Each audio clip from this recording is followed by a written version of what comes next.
Bonjour, jeudi 8 mars, c'est aujourd'hui la journée de la femme. L'occasion de porter sur l'actualité un regard tout feu tout femme, comme titre 20 minutes, qui consacre un cahier spécial à cette journée. Une journée marquée par l'annonce de la possible libération de Florence Cassel, condamnée à 60 ans de prison au Mexique.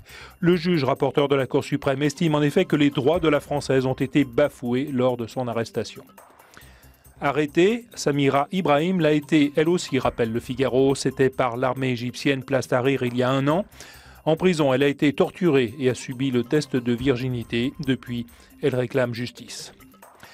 Alors qu'outre-Atlantique, Mitt Romney, le candidat mormon à l'investiture républicaine, a remporté le Super Tuesday, Le Monde publie en dernière page une lettre des États-Unis de Corinne Lynn.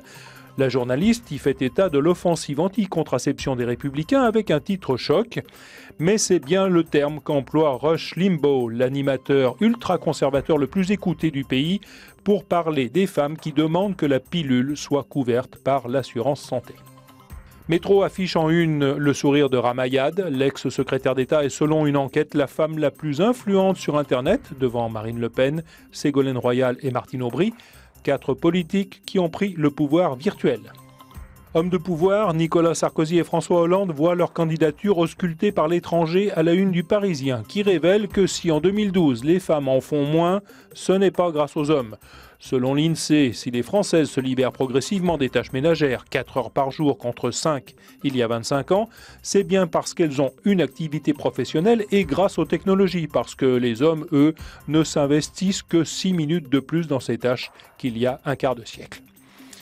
Et l'égalité salariale n'est toujours pas au rendez-vous. La Croix rappelle que les femmes gagnent toujours 25% de moins que les hommes et que des progrès dans ce domaine sont possibles, notamment pour faire exploser le plafond de verre qui empêche la promotion.